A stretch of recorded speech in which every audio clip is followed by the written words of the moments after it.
কোন আহিছে চাচোন, কলিং বেলটো বাজি আছে। ৰ'ব চাইছোঁ দেউতা। দেউতা আপুনি জলদি লুকাওক, স্কুলৰ পৰা মাষ্টৰ আহিছে, জলদি লুকাওক যাওক।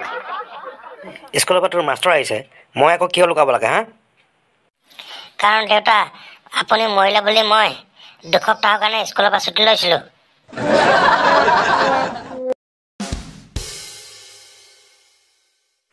ৰঘু, কি কৰি আছ তই? নাই, এনেই টিভি চাই আছোঁ দেউতা।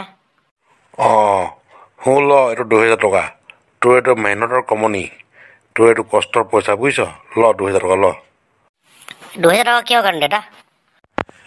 যেতিয়াৰ পৰা তই ফেচবুক আৰু হোৱাটছএপ ৰাতি গোটেই ৰাতি চলাব ধৰিছ, তেতিয়াৰ পৰা আমি মানে এই আমাৰ ঘৰৰ চকীদাৰটো ৰাখিবলগীয়া হোৱা নাই, বুজিছ?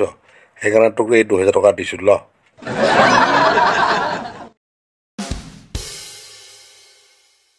আৰে ৰঘু, তই আজিহে স্কুল আহিছ দেখোন। 2 সপ্তাহ ক'ত আছিল তই? কোনো তই এপ্লিকেশ্যন দিয়া নাই?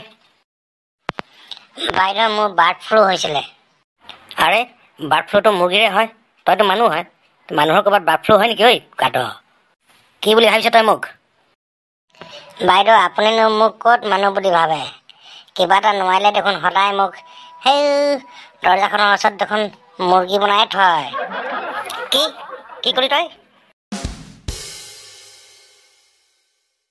আপোনাৰ দাঁতটো উঠাব লাগিব মহাশয়।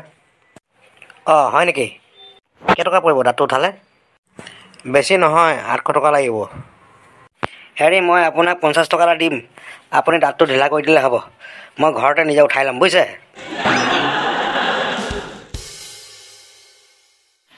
ডক্টৰে মোক এতিয়া হাৰ্টৰ অপাৰেশ্যন কৰিবলৈ নিব সময় হ'লেই, বুজিছা? কিন্তু অপাৰেশ্যন কৰিবলৈ যোৱাৰ আগতে তুমি মোক এটা প্ৰতিশ্ৰুতি দিব লাগিব। তুমি মোক কথা এটা দিব লাগিব, বুজিছা? কি প্ৰতিশ্ৰুতি দিব লাগিব মই? অপাৰেশ্যন কৰাৰ পাছত মই যদি মৰি থাকোঁ, তেনেহ'লে তুমি যিটো ডক্টৰে মোক অপাৰেশ্যন কৰিছিলে সেই ডক্টৰটোৰ লগতে বিয়া হ'বা দেই। এইবোৰ কি কৈছা তুমি? আৰু মই কেলৈ ডক্টৰৰ লগত বিয়া হ'ম?